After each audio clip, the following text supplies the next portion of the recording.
What I'm talking about. I mean, how much you spend on Facebook, how much you spend on Google, how much you spend on email marketing, on share a sale, on your commissions, on your affiliate. Hey, what's up, guys? Adam here from the Unfiltered podcasts.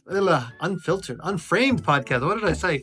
Well, what I want to do is provide the unfiltered behind the scenes of what it's like to run and build a e-commerce business. Part of my mission here. The other part of my mission is to tell the stories and journeys of entrepreneurs, artists, technologists.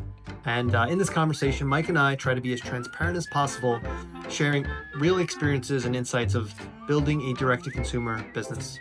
Mike is the co-founder and CEO of Bloomist. Bloomist is a home goods company with a focus on sustainability.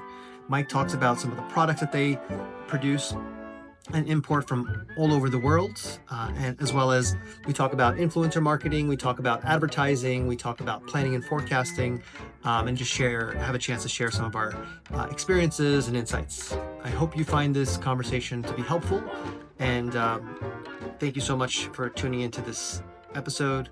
Enjoy the conversation. Nice to have you. Nice to be together. It has been a journey. You get started the business. Right. You were a partner in the business. Yeah. Ended up purchasing the business. Right.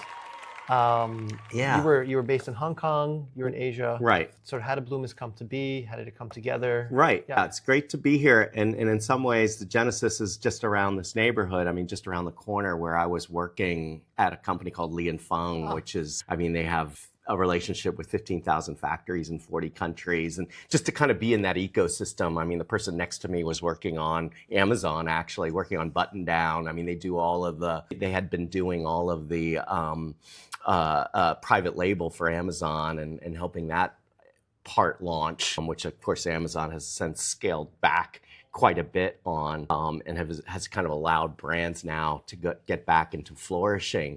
So they were producing for Amazon. They were producing product for Amazon, but they also do, like, if Drew Barrymore needs a home line, or if Joanna Gaines needs a new furniture line, Li & Fung helps them. And they don't own these 15,000 factories in 40 countries. They were like Alibaba before Alibaba, is the way Li & Fung works. Got it. So at a high level, they are a sourcing house for brands. Okay. And they know the factories, they vetted the factories. And so if you don't want to buy as much denim from Mexico and you want to buy more from Guatemala for certain tariff reasons or otherwise, they allow you to be able to switch, and kind of seamlessly, that sort of thing. And so they have a lot of those relationships. And I had been working with them since 2003 because I worked for DoubleClick previous to that. So I worked at DoubleClick, which is now part of Google. And so that's where I started actually here in New York. And then I got the call to move to Hong Kong to help set up their operations in Asia. No, DoubleClick. So digital marketing. Okay. So getting into digital marketing at the very, very beginning. And then 2003, when a lot of US brands wanted to go to Asia, whether it be, I started working with Marriott and eBay and Turner and CNN and a lot of different brands, but one of them was Toys R Us at the time, and of course they went bankrupt and now are back again. But Li & Fung had a big part and big stake in Toys R Us, and they were one of my bigger clients when I started my own digital agency. So I'd had that relationship for quite some time. I mean, I had ended up selling that agency, coming back to the US and doing consulting work for Li & Fung when they introduced me to another family, a private office basically, that does focus on fake flowers.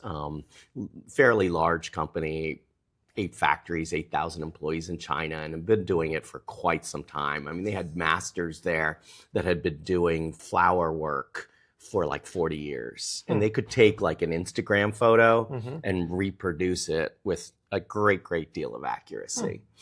Amazing. Yeah. And then they had been working with a couple of different retailers of theirs where sustainability was incredibly important to them. Curious, is it Europe-based or US-based? It was a European-based large furniture company that is quite prevalent and quite profitable in IKEA? There you go. But the interesting thing about that company is I mean, you think of them as dorm room, kind of furniture, right? Yep. And rugs and so forth. Yep. And heck, I'm pretty sure my first rug purchase was from IKEA, right? Yeah. But what's interesting about them is they are pretty committed to sustainability. That's what I hear. So, Yeah. I mean, they forced the supply it used chain. to be a joke in a way, right? I mean, they would take recycled woods and they put it in the wood chipper and press it together and make a desk or something. But, a lot of us still have those desks and they hold up pretty darn well, right? True. I mean, if you know how to put them together just right. That's the key. You over tighten the screws. No, then you're in trouble. The whole thing cracks. But yeah, so whether it be their furniture or their rugs or whatever, they want to make sure that it's sustainable. And so same with the plant. So they don't make it a huge deal, but they did ensure that when you look into the resins, are they recycled or are they made from a sugarcane biomass? And that's something that's been really developed over the last 10 years or so since different states and different countries are phasing out the use of plastics or single-use plastics, right? Which is a great thing, and it's very important. Is it a 2030 initiative? I think for IKEA, it's to make all of their plastic products 100% recyclable. Right. Yeah. Right. So just trending on that, I mean, we really just developed the first upcycled, recycled fake flour to the market. So we have a brand called EcoFaux at Bloomist that we've developed that uses those types of materials. When we started Bloomist, the whole idea was everything that we have or do has that kind of sustainable element to it. So either it comes from the earth, it comes from an artisan. I mean, we have these wood chains that were incredibly popular at one point that were made out of salvaged pine wood. Or we have terracotta vases that obviously come from clay from the earth. We have these round stone frogs that we call them frogs, but I mean, it's kind of a floral term that's a little bit confusing. But I mean, there's a stone that has holes in it that you can put a flower in that stands up. And it's a little bit like an ikebana kind of feeling. And those are river rocks that they pick out from Honduras and recraft for that. So yeah, I mean, obviously, if you have a company in 2024, I mean, that's something you're always kind of thinking about, or at least how to dispose of it and understanding, the right ways to take care of something. So that was something important to us as we launched Bloomist. Yeah, and then like you said, I mean, we were driven. We had a private family, but post-COVID, they wanted to go in a different direction, and I had an opportunity to buy it from them in August of 2022. And so I took it over from there. And yeah, I mean, the first phase of Bloomist was kind of the typical direct-to-consumer type mode, which was land grabbing and trying how can you get from Meta and how do you get from 0 to 10 million as quickly as possible, and using all of the sort of tools that you kind of imagine Meta and Instagram and Reels and everything else. And then certainly with the purchase, but also even prior to that, the challenges around iOS 14.5, where Apple decided that they weren't going to play with Meta anymore, basically. And we all see this, and whenever we download an app since 2021, I guess it was. That we have to now ask app to track. And who the hell wants you tracking, even though always no. I mean, it's always no. I don't think I've ever said yes. Because I'm in the industry, I tap yes just because I'm like, come on, let them have a little data. I'm using this app, this incredible app for free. I mean, let's try it. Let's give back. I don't want to pay $3 for this thing later very on. Kind of you. I mean, and I'd rather get appropriate ads to my life. But I mean, that's been my mindset for 25 years that I've been in this industry as well. It's like, don't you want more appropriate ads? So it helps the ecosystem, and it keeps does help costs the ecosystem and everything. Or lower.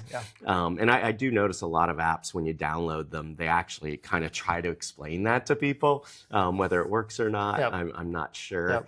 But that had a big impact.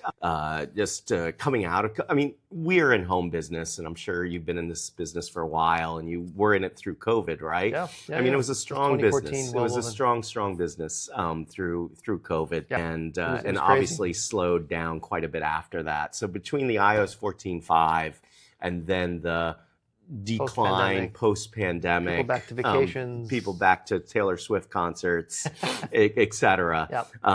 We went a little sideways, but I think it was just also a good time to recalibrate and become profitable, to be honest. I mean, we were lucky enough to gain sort of 40,000 pretty loyal customers. Wow. During that run up. We have about 4,000 interior design clients, which we cherish and appreciate and support. And then when I relaunched Bloomist as a 100% owner in August, September of 2022, I started looking into how do I ensure profitability? What channels can I use?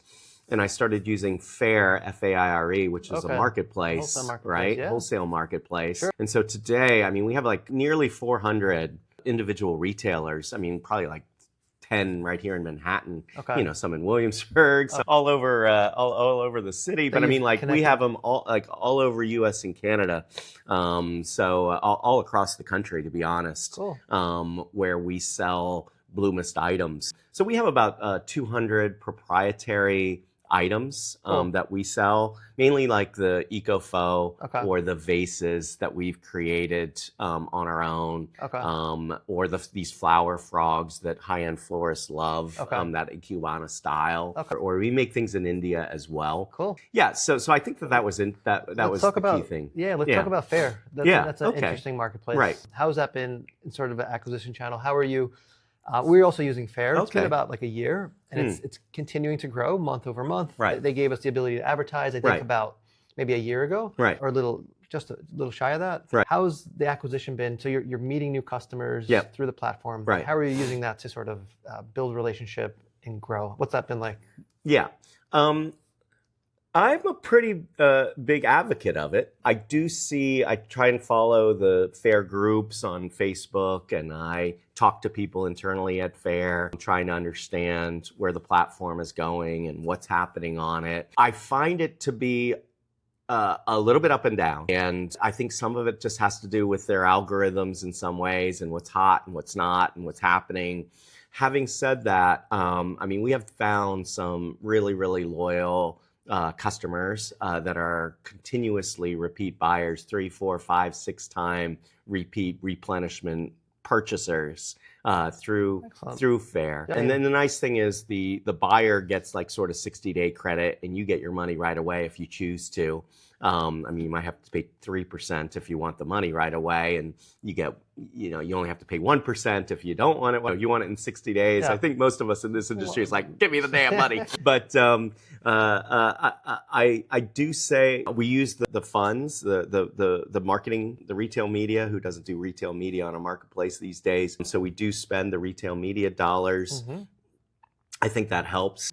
And helps with your exposure. And we've pretty much got the return on that. They show you what the return is and what the lifetime value of that is, and the ROAS on that. And we're getting like a 4 or 5 to 1 on that. Yep. So, I mean, I think that's an area that we can continue to improve. It's just like anything else. I mean, they give you a free ability to email all of your clients and prospects. So you have a free email marketing. I mean, they warn you if you do it like every single day, which honestly, I just try to get one a month or one every week out, to be frank. Yeah. So that's huge. They allow you to build a relationship. So I think that's help. And because we have the direct-to-consumer business, I already had a built-in sort of 5, 6, 7,000 prospects for it. Okay. We have an email list of 100, plus thousand, right? We're able to comb through it and find designers and they might not even be on Faire, but we actually just kind of push them. And then when you push somebody to Faire, you never have to pay the commission. So it's 0 commission. So you can manage your existing customers, but even prospects That's very smart.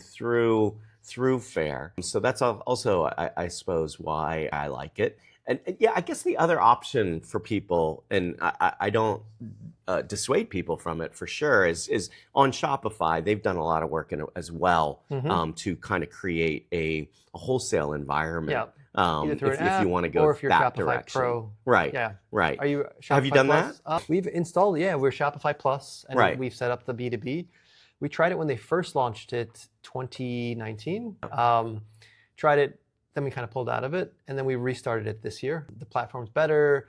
They're continually releasing new features. You can add sales reps in there, so sales reps can see Yeah, I think I their did see that, accounts. but that's great too, right? Yeah. So price levels, it seems to be, and we're just kind of testing it, but to your points about Fair, they do allow you to bring your existing customers into the platform without commission. So they incentivize, especially for us, we're seeing coffee shops, we're seeing small boutique shops, boutique gift shops, like customers that we wouldn't normally target finding us. And how would a coffee shop is reselling rugs? You know what I'm saying? Yeah, I think. How's that work? There's probably some great entrepreneurs that are using the empty space in their stores for gifts and swag and stuff like that. Yeah. Maybe a nice like The Persian coffee rug. shops, Yeah, for sure. Yeah. Yeah. I think more it's like, they might have like a music night at the coffee Right. shop and they need a red medallion rug on the bottom or something. Right. But we've seen most repeat purchases. There's a handful of, there's a short list of repeat purchases, people that are in every month. Actually, I'm not sure how they're selling them, but they're coming back placing seven-figure, like $1,000 Orders. or Yeah. so. It's interesting. So Fair also subsidizes the shipping costs. Yeah, it does. Which is cool. 50%. I mean, the new deal, Yeah. the old deal was a new client used to get free shipping for a year or something. I mean, it was really tremendous. How do they do that? Well, they raised $2 billion and they, no, I'm sorry. They're worth $2 billion. They raised like $500 million. And so they were just trying to supercharge the whole thing. I mean, just like anything else, the free lunch eventually starts to go away. Yep. So they've been sort of carving it back a little bit, trying to find the right mix. And I think now, and again, I don't know how long this one will last, but they usually put them in place for at least a year or two, is like a 50-50 thing where you subsidize half the shipping for your direct customers. Yep. So that one works out pretty well. So I'd say it's interesting because, I mean, then I don't really try and go around the platform, but I mean, you obviously meet the people, like especially, I meet people here in New York or in Philadelphia, or I'm just driving around and I just decide to stop by. I'm out in California and LA. We have a lot of clients in LA. And you start talking to them and then you might do another deal off of Fair just because it's very bespoke. I mean, like they need this, this, and this, and I need to go to India or something like that to make it, bring it back, or need some element of personalization or whatever. So, I mean, it's just like eBay or any other platform, right? Where you meet people and you might continue to conduct stuff on the platform, but it might kind of jumpstart your business off the platform. I mean, we've had hotel clients that start on the platform and then need something really bespoke and they need to fit out 365 rooms. Yeah, that's a whole other level of That's a lot of rugs, right? That's great. Yeah. That's that's a great point. I think that it can be a catalyst to growing your business, creating awareness. The counter to that sort of is like, have you used Upwork before? Upwork for people. Freelancing. It used to be Elance. Yeah, of course. I've used it more for technical side. Yeah. So it's like sometimes we've worked with some people there multiple years, and we've thought about like, all right, they're in Spain, right? And so like hiring them directly would require all this paperwork, and we may be able to do it and maybe save a little money, but the platform there solves those logistical issues. The money comes out of the credit card or it comes out of the bank every, like clockwork. So the benefit of these platforms is it's giving you this sort of funnel of business. And right. But then you have to just kind of use them in the right way. I was going to ask you another one, Adam, because I mean, we had sort of had an email exchange and we're just going to do it right here on the podcast. Sure. But I mean, talking about the rep side of the business. Now, and I have a family company that uses reps who are getting squeezed out by Fair and see them as being challenged, right? I mean, and that's a typical way that the home business has been successful for probably hundreds of years, right? Where a rep has a rug and he has glassware and he has vases and he has this, and he goes into a small shop and goes, I got all this stuff. So Fair is basically disrupting that type of business. But on top of it, though, you see some smart reps going, I'll help you on Fair. I'll help you supercharge your Fair. Because a lot of people just go on Fair and go, I haven't gotten a single piece of business. I mean, I see this in the comments on the Fair group all the time from people that say, I'm on Fair. I haven't gotten $1. Yeah. I still That was us for months. What are we doing wrong? Right. What could are we be doing wrong? Yeah. Do I need an agency to help do this, or do I even just need sales reps? And I also got a list. I mean, you can check ChatGPT or whatever. I mean, and ask for sales reps in the home goods that do just commission. Yeah. And I got a list of like 5 of different folks. Yeah. Is that another route? Especially when it's kind of it's not a it's a considered purchase, especially a rug, right? Yep. I mean, unless it's a 3x3 or some kind of runner near your bed or something. Yep. Most rugs are kind of a I mean, I gotta, even if it's just $500, $600, $700, which could not be that much, but I'm gonna like look at it every day. Yeah, it's a considerable purchase, especially as you get older. You want something that's gonna last. Right. You're past the IKEA phase. Right. So yeah, I think reps are, in my career, starting in the 2006, the early 2000s, where reps led the industry. Today, e-commerce channels sort of disrupting that or sort of changing the landscape. The puck, we have to look at where the puck's going, and the puck is digital, and it is more interacting with customers, whether it's FaceTime, Zoom, email. Email was the first disruptor, and today it's channels like Fair. So I think sales reps are becoming more specialized, and if in the rug business, I can speak from my experience, my limited experience in the rug business. Just like how many years? Almost, I was checking, like 18. Yeah. So limited. Yeah, limited. Yeah. Even though that's a lifetime. Yeah. Sales reps today are focused. They're working either on like the mass market channel, there's the decorator channel, there's the e-commerce channel. So it's like these 3 segments. And then there's sort of like inner city New York, where we have a rep in Philadelphia, where we have a rep that's on the ground visiting these small 99 cents and up stores, not to furniture stores. So it's fragmented. I think reps really exist. They're more specialized than ever. Right. And they know that specific channel. The salesman with the bag of samples still exists, but the customer base there is. So he carries around like a bunch of little rug samples. Yeah, little swatches too. Yeah, little swatches. Yeah. 20 by 20. With the same print on it, like this. Just shrunken down. Yeah. I got a couple and the kids can put it in their dollhouse. Dollhouse rugs. A little bigger than dollhouse, but it's a nice dollhouse, man. It's a dream house. Yeah. How about, I think we're trying to figure it out. We started on the e-commerce. I mean, I started selling in the inner cities, and then e-commerce. Started on the streets, Started on the streets, New York, Philly. But, we pivoted to e-com in the early 2010s when we saw that was sort of like the new disruptor.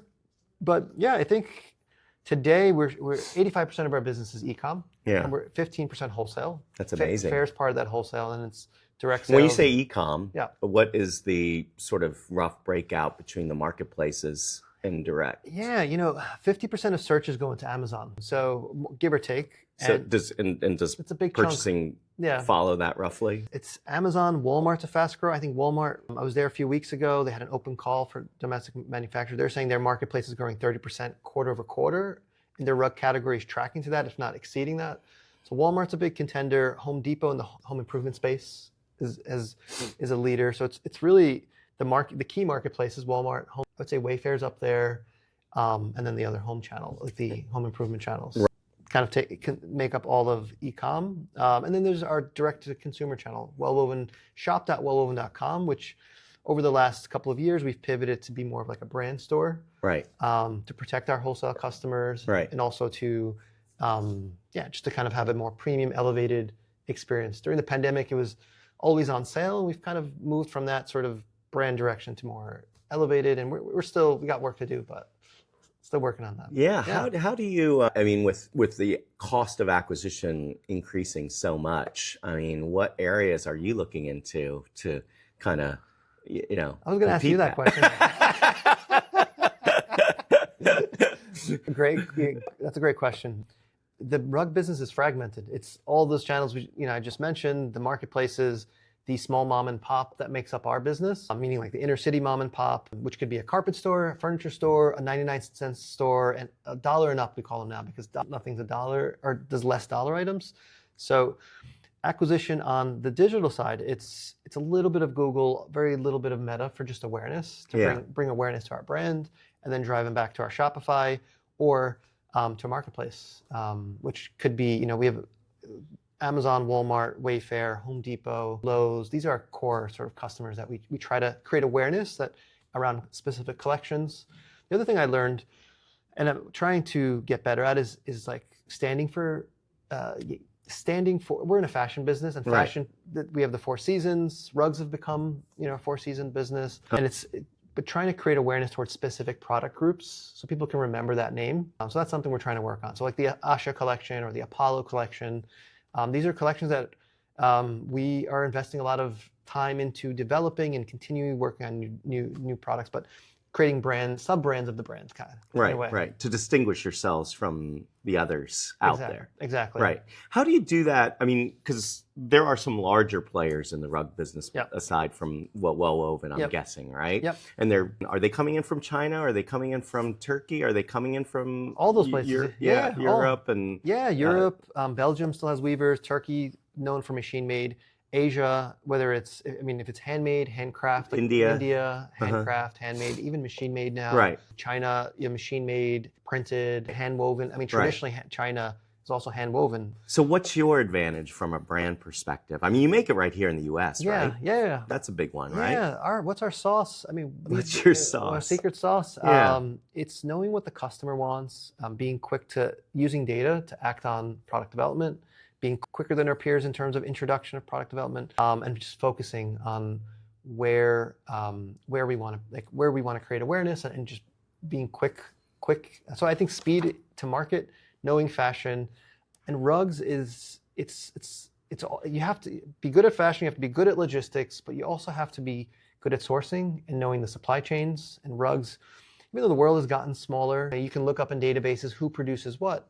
It's knowing how to buy right. It's knowing how to negotiate. It's some of those business school or business 101 types of things that have to work all in harmony together. Yeah. And if you mess up any of them, it could kind of, the margins here, let's tell our people here that we're not making, like 80% margins or 60 or even 40. It might be, volume business. If we can get to 10, we'd be kind of happy, right? Yeah. So 10%, But if you're $1 billion business, then you're making 100 million, so you're not going to be upset about that. But it is kind of a volume game in a sense, right? And I think it costs money to ship. It's expensive to ship. Expensive to store. They're large, bulky. What's good is it does no spoilage. So they could sit there for a number of years. Yeah. Although fashion comes and goes too, so that's like a little bit of an issue. But exactly. Yeah. Unless it comes back. The leopard prints are Everything back, always baby. comes back. Yeah. Everything always comes back. But you want goods to turn. We're targeting 3 turns a year. It was the early days was bring it in, let's see if it sells, and it's got more competitive. So you have to be tracking your yearly turns and really be focused on that more so. And the post-pandemic has taught me that the most. Having tons of inventory, a lot of success, a lot of profit made, but also you have profit in inventory. And that's probably the number one drag on small business, especially e-com. Yeah, it's huge. Inventory. Huge problem. Yeah. How are you addressing? How was your planning? And planning is, it's a forecasting game. So forecasting it's challenging. But I'll tell you right now, because I need to be frank, I need Bloomist to be profitable. I am leaving money on the table, in the sense of if somebody handed me, millions of dollars, I could go out and buy the right things and then ensure that I have those things and then make more revenue, right? But that's kind of a lazy way to do it in a sense, because you have, like you said, you had all this stock, you have to maintain all that stock, and you have to put out the capital, and that capital costs money in one way or another. Either you have to pay interest on it, or you have to give up part of your company for it, or something to be able to do it. So I am under inventoried now at this moment. I have too much of some things. It's always like this, but the most popular items I definitely don't have enough of at the moment. Now, we're working to change that, and we're going to do some things, and we might, bring in some investors or what have you to be able to change that up. But I will say, that's like kind of one of the bigger complaints that we get on our site is like, you're out of stock on this, you're out of stock on that. And we build up enough to make sure that our most popular items are purchased, but they're made in Honduras, they're made in India. So, you have to batch it up. And so you have to, otherwise you'll get killed on the shipping costs. I always joke, when somebody goes and travels to India, they travel to Central America, they travel to maybe even Turkey, and they see something and it's like, that's $2.50. They sell that for $68 in the US. And it's like, okay, you go. I mean, how much was your ticket on Turkish Air #1? Today it's over 1,000. Yeah, exactly. And see how many you could fit in your suitcase. Yeah. See if it pays for your inventory. So it's tough to it's tough to both to get it here, to package it up, to store it, to fulfill it, to ship it out to you, the customer, to market it. You're dealing with handmade items, artisans. And they're fragile too, right? So they might break. Some of them might break on the way or get lost or what have you. So I think that those are all like really, really relevant challenges for us. I mean, like we have to batch it up and we have to buy sort of 3-4 months at a time, and we have to let the whole thing deplete.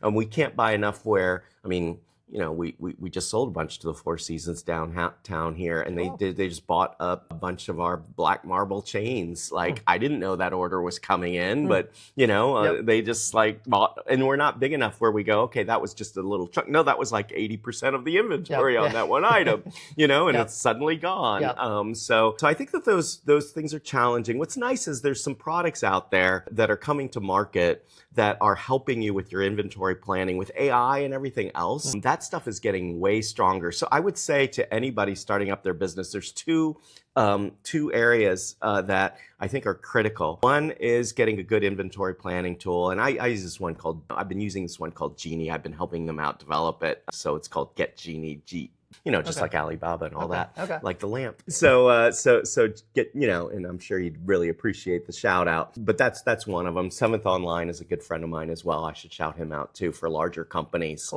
doing inventory planning.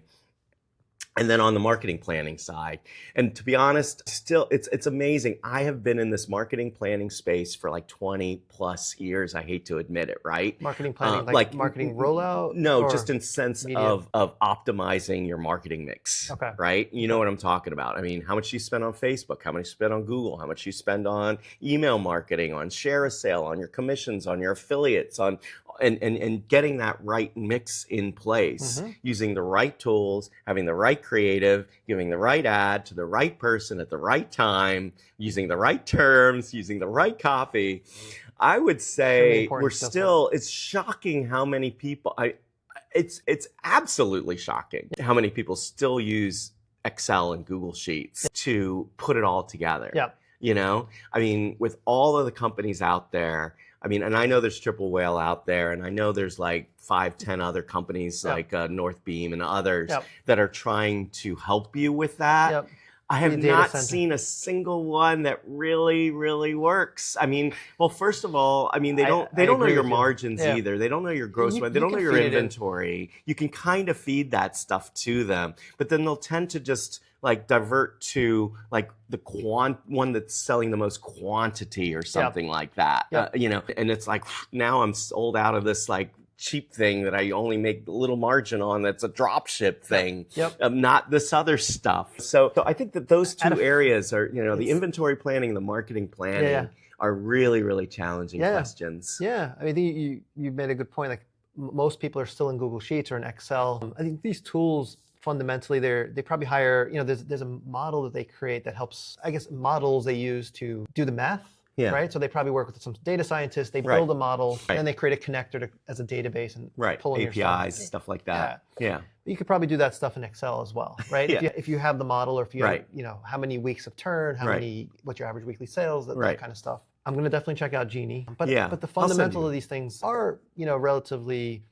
It's using a mathematical model or an algorithm and applying it against your data. We're using Google Sheets. We tried. So you use Google Sheets both for your open to buy and your suppliers, as well as for your ad spend and optimizing that. For everything. For everything. Isn't that amazing? I mean, with all the you know stuff out there, it's cheaper. We're still using Google Sheets. So you know, anybody out there, you know, can help. Like, let us know. It's shocking in a way. I mean, in terms of, I just did a call. We did a group. I'm in a group with a bunch of other brands, and we did a call with a consultant, and he just showed us his Google Sheet. And it's an amazing, amazing Google Sheet. And he actually shared it with us. But the fact that it's still on a Google Sheet where he brings in everything and he brings in like survey data. Do you take survey like after somebody buys? On do you Shopify? Ask them? where they got heard about you? We do like the judgeme.reviews, and there's a Triple Whale used to send that out. Yeah.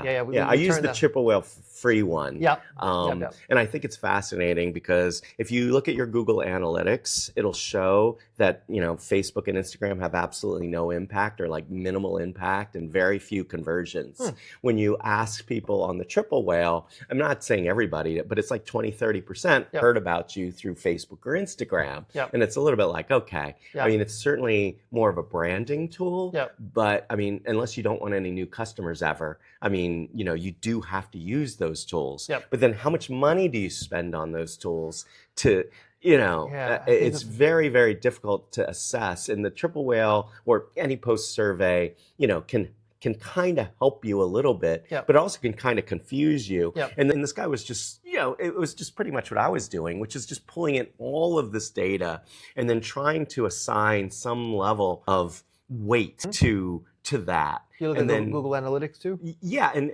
you got to pull in your Google Analytics, you got to pull in your things like the survey, and then you got to look at each one of the tools. Like, what does the Meta Ad Center data look like? What does the Google Ad Center data look like? And then you have to pull all those in, right? And then and you have to know what they're talking about or what they're trying to do. Like Facebook might use 30-day cookie and exposure, and that's why it looks like a 5x. And they're attacking a lot of your existing customers that you would have gotten anyway. I mean, I used to work with Marriott years ago, and great organization. And we used to I remember they go, okay, for 2 weeks, we're going to shut off all of our Google brand. Like, not their Google totally, but when we mention the Marriott brand, we're turning it off. Because when you Google Marriott, it's the first thing. There's a lot of studies on that. A lot of studies. Yeah, and it goes both ways. But if people are looking for Bloomists, they're going to go and find, even if your competitor's on top, they want Bloomist. Right. But then the other thing is they say, but if you own that real estate and you take it away from your competitor and you can customize that ad so you can focus on a new print that you have or something versus what your organic would look like.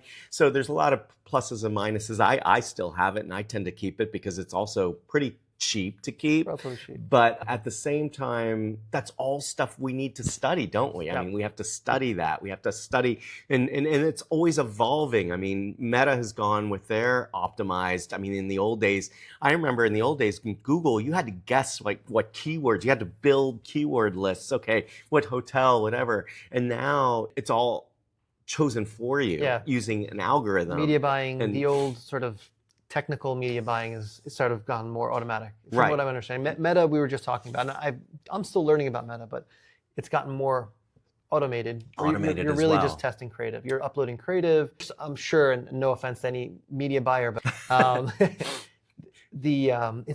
it's moving more towards creative and creative testing and analysis. Does that track with what you're saying? 100%. And even the creative side, I mean, you can use AI to adjust that. In platform, Right. I mean, but then the other issue is like, okay, but then what happens to your brand? I mean, maybe the best creative thing is to use some sort of TikTok trend or something, but is that on brand for you? How are you using like social media, like TikTok? You were talking about Instagram.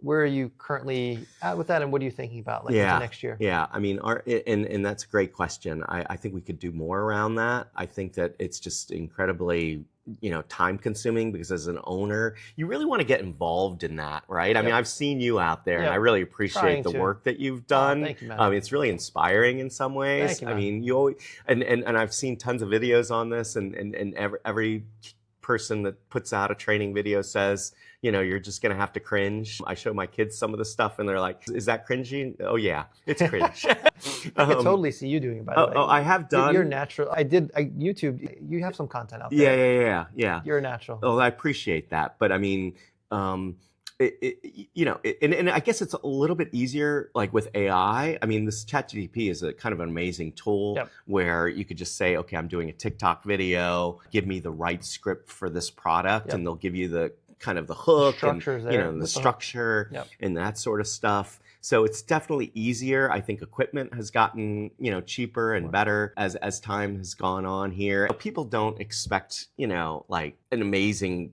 quality video 100%. every single day. They really just want to see you and see the authenticity of what you have here, which I think speaks well to brands like ours that can do that, that can just turn the camera around, and we're pretty comfortable with what we got here. Yep. You know, we're not a front, we're not showing something different. I Yep. mean, it's really the authenticity that should be able to show through. Yep. But yeah, I mean, just even I've done like 5, 6, 7 TikTok videos and I put them up and I've gotten some good feedback and some traction. I mean, it's just that consistency and the habit. I mean, like of continuing to do it every day, waking up in the morning going, okay, what am I going to do? And that's something that's really challenging, I think, for us to get comfortable with. 8%. The top 10% or the top percentile of TikTokers, they're posting, I think, 10 plus times a day. Yeah. Whatever the number is today. Yeah. It used to be like 5 and then 7 or Right. who knows. How about leveraging, and that's a time commitment for an owner, and that's monthly budget, weekly budget, and something you have to think about. Yeah. I think all of us, it's not new news that, you know, as a brand owner, you're as a content creator, it's about attention. That's what I'm trying to say. Right. So how about working with influencers and sort of systematizing, like, product giveaway and trying to get the brand out through others? Yeah, another huge plus for Bloomist, but also a huge challenge. So, I mean, we did grow a lot through influencers at the very beginning, using affiliate, you know, just to share with the audience. I mean, we use Share Sale, but we obviously considered, you know, Commission Junction and all the other platforms out there. Share Sale was best for the home goods from what I could see, and it still continues to be, but it's a pretty old-fashioned platform. I mean, it looks like it was built in like 1999 or something. A-Wins. But they have both publishers on there, so they do it through like Skimlinks or a couple of other publisher networks. But those have Condé Nast and, you know, Harper's Bazaar. They pick you up through the and platform? They pick you up, so BuzzFeed, whatever it is. And so they'll write articles like, and we've all seen them, listicle articles, 27 best places to buy home goods. They work. and it gives you the SEO, and usually those are like maybe 5 to 10% commission, which you're happy to give. So I certainly encourage that, and working with those publications to the extent you possibly can. I mean, we've been lucky enough to be on Wirecutter with New York Times or Wall Street Journal, Weekender, whatever it is. So we continue to do that or be mentioned by others. But then the other side of it is more like your average, you know, your influencer. The biggest one we had for quite some time was Like to Note LTK, used to be known as Reward Style. Reward Style. And that's gone down a little bit for us, but because they've become a little bit more pay to play than previous. But those things kind of migrate, and now it's really TikTok that's kind of picked that up. So TikTok creators, you might ask, how's that going? And I literally am just getting into that, picking the creator. I'm at the process, like sorting through and picking. And you might say, well, why don't you just pick anybody? I mean, and then you just look at their site. It's so different from your brand. It's like, it's just, I'm not sure if it's like that appropriate. I mean, some people might say, I don't care. And maybe it depends on your brand. If you're a supplement brand or if you're something like that, where it truly doesn't matter, the look and feel. But with home goods or fashion, you kind of feel like you want creators that are they're going to represent your brand, and of the same mindset. I mean, we try not to be that bound, but at the same time, I mean, you know, it's just a certain vibe you want it to work that you're trying to create, and you do want them to represent that. And so it's kind of time consuming. I mean, there's just a lot of folks, you know, on TikTok, you know, trying to make money in that regard. And the ones that they throw up through the algorithm are not necessarily the ones that you would necessarily pick right away. So, I mean, I don't know. I mean, Ad Week's going on right now in New York. I have a pass. I was just in the TikTok booth and trying to understand everything and trying to like learn it and seep it and, you know, take it all in. And I encourage anybody out there, whether it's in person or otherwise, to learn as much as they can and keep up with it. I mean, we all know that there's this like black, you know, kind of cloud over TikTok. Is it going to keep going? Is it not? If it doesn't, what's going to fill that space? Because I mean, I don't see the way that they're working and doing what they're doing It's impressive. is pretty impressive and pretty so unique. fast. I mean, I looked at, and I encourage anybody to give me, any feedback. I mean, I looked at Whatnot the other day. I'm like, that's like really different. What's that? Whatnot? Whatnot. Yeah. Is And that I hadn't another even heard social of it, but platform? it's another social platform Okay. doing $3.7 billion in revenue. But it was much more like yard sale level, or Facebook marketplace level. Okay. So I was like, okay, I don't think Bloomist can quite go there Yep. yet. I'm barely thinking TikTok. Anyway, Cool. Yeah, I think the TikTok platform, it's just been a few months for us. It's quite advanced. As you mentioned, once you submit there, you get thousands of, or maybe hundreds of applications. Today, comparing to the Like to Know It days, or like 2019, 2020, 2021, the content, there's a lot more saturation in the marketplace. Right. So it's like taking that, it's harder to create content that's going to be able to be used as an ad. You want the content to be used as an ad. You want it to be organic in platform. It takes time. It takes the right person, brand fit, and also, I guess, shooting style, content style, so that it looks, it's going to resonate with people. Have you worked with influencers, like in terms of content production?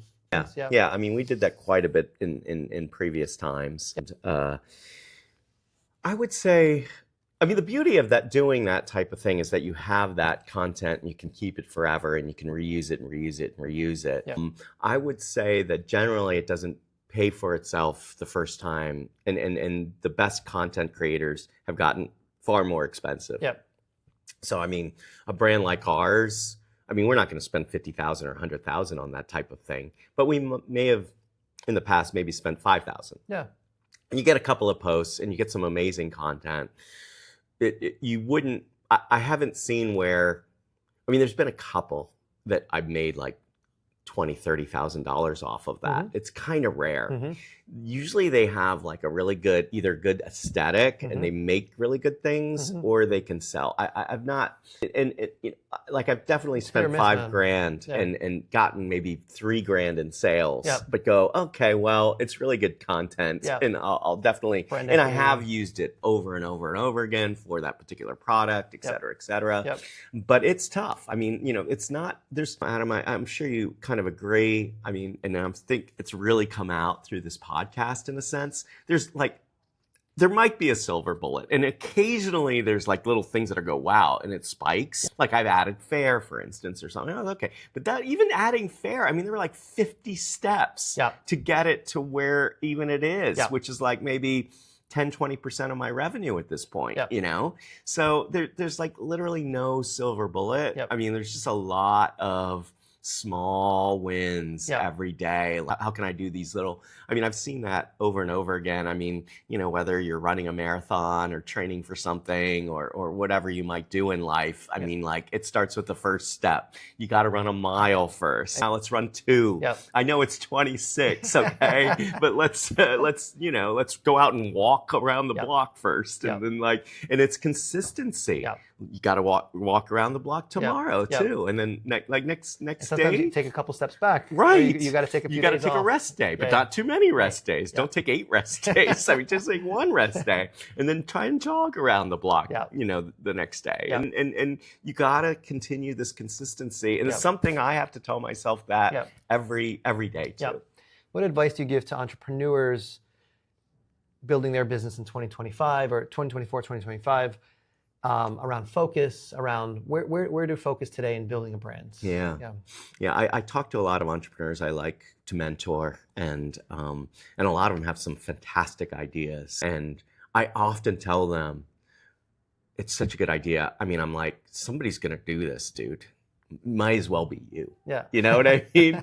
And it's the same with me, and it's really the same with you too. I mean, somebody's going to build this out, and it's always surprising. It's like even the guy who started IKEA, and he's got an amazing, impressive story.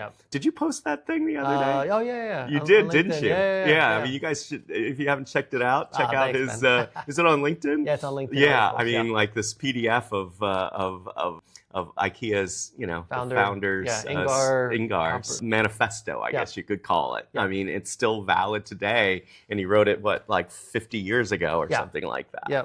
And I think it's something that it's still good advice for any entrepreneur starting out today. And you might think, like, why would he make it? I mean, it's a furniture store. I mean, it's a pretty crowded marketplace, Yep. He's foreign. I mean, like, why would that be large in the United States? Yet it turns out to be one of the largest, if not the largest, right? I mean, furniture offering here, even in the U.S. In the U.S., yeah. In Europe, for sure. In the U.S., I think they're maybe second or something, if anything. So Ashley Furniture might be ahead of them, but right. different. So there's like a 1-2. So, and certainly number one in Europe, and people rumored him to be the richest guy in the world. I mean, nobody knew exactly his value. I didn't know that. Okay. Right? But richest guy in the world. And so it's a little bit like, okay, how could he succeed? The second richest guy, because they didn't exactly know his value, was Zara. Again, talking about like fast fashion and learning the trends and being on top. But talk about another competitive space too, right? I mean, people making clothes since like, clothes. So it's like, how do you become the top of that stuff? I just think a lot of it just comes down to insights and data and reacting fast and having a good organization and having these principles and that you just displayed on LinkedIn the other day. And so in terms of advice for entrepreneurs, I mean, just have that plan, know it's going to be disrupted, that plan, the Mike Tyson punched in the face thing, but, being able to adjust it, as necessary. I mean, because that's our industry really is evolving constantly, and it's like, okay, do we go to TikTok? Well, what if it gets banned? Okay, then what is the next thing? I mean, you constantly have to be evolving. And I mean, this is so cliche, but understanding your customers every day. I mean, I'm going out to my retailers. I mean, I was just talking to one that's down on Wall Street, Elon Flowers, shout out. ELAN, amazing. And I'm going to go see them, a little bit later. It's the best way to learn. Yeah, I mean, just go into their shop, walk around, pick it up, and it's amazing what you might learn. He's going to tell you what he thinks. And just even how they display stuff, and it's like, okay, and then maybe that'll inform a TikTok video or a Instagram post or something like that. So I think it's just getting out there. Yeah, that's great advice. And just be bold. Yeah. I mean, I got to tell myself that every day. I mean, just like you said, I mean, you're getting out there with the TikTok videos. I am too. And it's like very uncomfortable. Very, very uncomfortable. Yes. Get out there, be bold. You don't know who you're going to meet today or what you're going to experience that later on influences how you think about things or what product or TikTok video or how you take your business. Right. Yeah. Right. Yeah. Yeah. Cool, man. Cool. So I think that's it. Yeah, but again, shout out to Woven and what you've created here. Bloomist. It's amazing. It's been awesome getting to know your story. Same. Thanks, buddy. Cheers. Thank you. Can we do a picture actually with my camera?